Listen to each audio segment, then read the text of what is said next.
And Michael, you guys were down 14 points with 4 minutes left in the third quarter. How did you guys stem that momentum and flip it in your favor and on to the second half and the win? Yeah, I think the first thing, Mike, was the first thing is a lot of respect for the Portland Trail Blazers organization. Hell of a team, division rival. I think Terry Stotts does a great job. What he's been able to do year in and year out with that squad, I think he deserves more credit than he gets. And, what can you say about their backcourt? Those guys are fantastic. So, hell of a hard-fought series. A lot of respect for the Blazers. I think the key, Mike, was when they were going on runs and we weren't playing our best, every huddle was positive, staying engaged, demanding guys to be better, but staying together. I think we've shown as a group, every time we hit adversity, most times, we never run from it. We buckle down, we embrace it, and we find a way. And so we weathered the storm, to your point, we weathered the storm.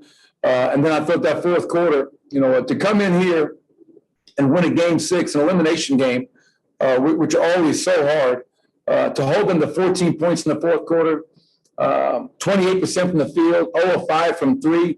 That's how you close out a game. And I thought Monte Morris late, Nikola Jokic late were phenomenal. Michael Porter early was terrific. And Aaron Gordon's corner 3 was a big, big shot. So I love our team. I love every player in our locker room, 1 through 17.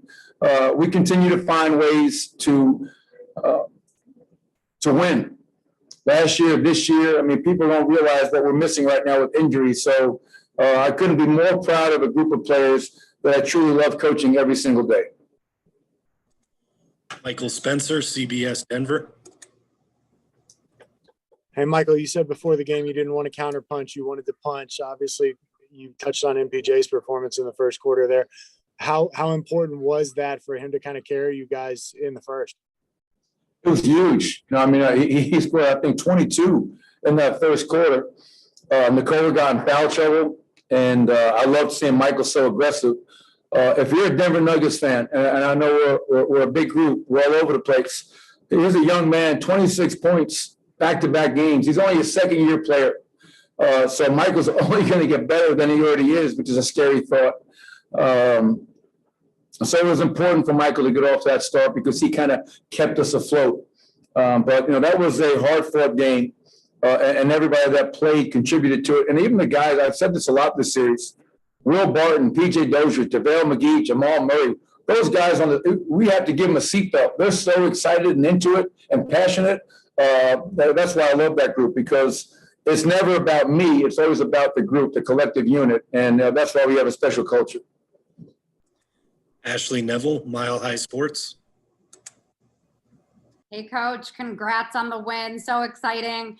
What was the key to stopping Damian Lillard in the fourth quarter? Went 1 for 6 and 5 points. And how important was it to not allow him to get off like he did in Game 5? Yeah, obviously, Game 5, he was one of the best playoff performances anybody will ever see. He set a record for threes made in a game with 12. I did not see this play, Ashley, but a couple of my coaches said there was a play in the fourth quarter where Dame fell hard, and I believe he might have hit his head. Knowing Damian Lillard, knowing where he's from, watching him work out before him coming into the NBA, he's probably not going to use any excuses. That's not in his nature. That kid is a warrior, and I have the ultimate respect for him. But I think once he hit his head, he really wasn't the same after that. So, yeah, we did a good job, but I don't think he was right after falling down, hitting his head. But obviously he requires a tremendous amount of attention. We gave him the requisite amount of attention, and we were able to pull it out. I thought our fourth quarter offensive execution was terrific. We were poised. We were under control. Monte and Nikola Jokic playing that two-man game. Monte held a pass to Nikola rolling for the end one. It was just a high level of play on both ends. And I think, that's 3 years in a row we've advanced out of the first round, which I don't think has been done in Denver in quite a long time. So I can't wait to get home. I think next round they're going to allow more fans in the arena. So here's my message to Nuggets Nation. Come out, be loud, make Ball Arena the toughest place to play in the NBA. We need you. Matt Moore, the Action Network. Michael, Monte's been in the system the whole time, played in the G League. and then obviously just played a huge role in these last two games. Can you speak to what exactly that makes him so ready for these type of moments especially after his first playoff struggles that first year? And then also, at what point did you kind of realize that you could attack more in pick and roll with Monte in that 2-man game as the series went on? Yeah, well, just in regards to Monte, I remember the night we drafted him, towards the end of the second round. And there were a couple of guys that we were talking about. And I remember I had an affinity for Monte Morris because being a former point guard, I loved how he approached the game. He was one of the all-time leaders in assist turnover ratio in NCAA history. He's a floor general. He makes the right play. He doesn't make mistakes. And head coaches love players like that. And that, as you mentioned, Matt, he goes to the G League. He pays his dues. Second year, he's probably going to be our third-string point guard if Isaiah Thomas is healthy. IT is not healthy for a while, longer than we all expected. And Monte took full advantage of the opportunity, embraced it, and was phenomenal. So I knew the Monte Morris we saw in the first 4 games was not the Monte Morris that we all expect. And last game, game 5, tonight, game 6, he was aggressive. He was confident. I gave him a big hug, told him how much I loved him. And he said, Coach, just thank you for showing confidence in me. And that reminds me of something I learned from my father a long time ago. The greatest gift I can give any of our players is confidence. If they know I have their back, they're going to go out there and play to the best of their ability. And what Monte has done the last 2 games has been terrific. I just want to add this. I just told that team this. Hell of a win, come in here, win a game 6 on the road is great, but we're not satisfied. Our goal coming into the season was not to get out of the first round. We have much bigger goals. Hopefully we can get a player or 2 healthy moving into the second round. So we're going to enjoy it for a moment, and then we'll be back to work as we try to wait to see who we play next round, whether it's Phoenix or the Lakers. Jacob Toby, 9 News, Denver. So it's just what a lot of people may not know about all the injuries that you guys have gone through. Just what does it say about especially the younger players that are getting so much experience with you guys that they can come in here and win? Yeah, it's funny you ask that question because you see all these other teams in the playoffs, and a lot is made of guys being out with injuries. This guy's going to miss a game. He's going to miss another game. I mean, Jamal Murray's been out for 24 games now.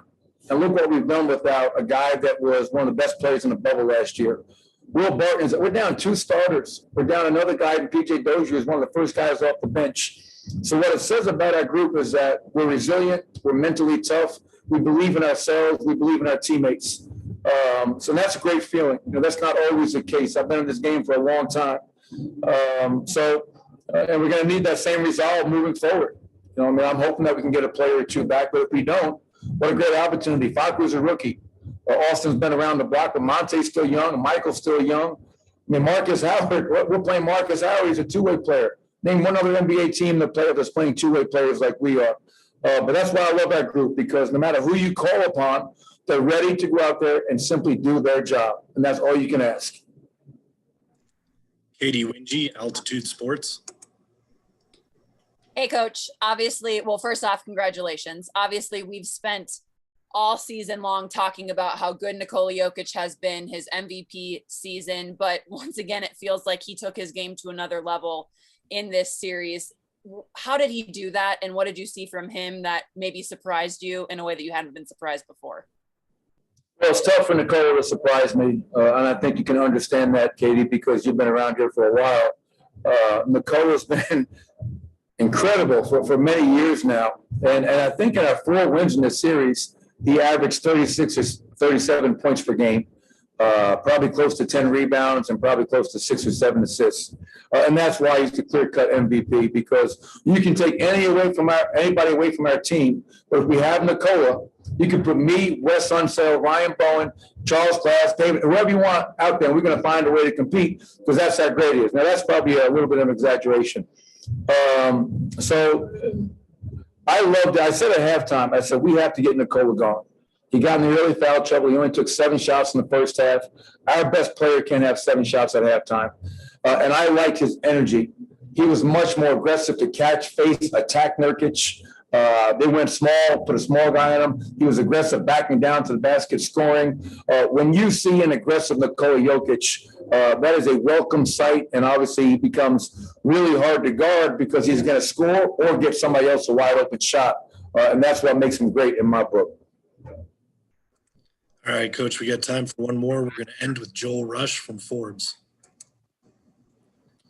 Hey, Coach, congratulations. I think it was after game 3 when you had cited all the kind of hustle and energy stats, like points off turnovers and points in the paint and such. And you seemed to win most of those tonight as well. So what does that say about your team that you're able to do that on the road?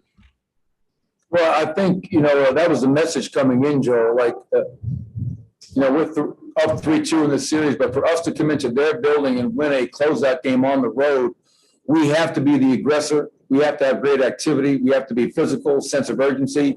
Like I mentioned pregame, it wasn't about weathering their storm. It was about us being the storm. It was us bringing it from the get-go. And even when things weren't going our way and it looked a little bleak, staying with it, staying connected, staying positive, and that allows you to come out of it on the other side. So what it says about our team is that we understand when we play a certain way, a certain style of basketball, we're a really tough team to beat. When we are soft, we're not active, we're not running, we don't play with pace, we don't hit somebody, then we're just an average team. So let's get back to Denver, feel good about this for a second, figure out who we play, and then back to the drawing board and see if we can find a way to continue to move forward. Thank you, everybody.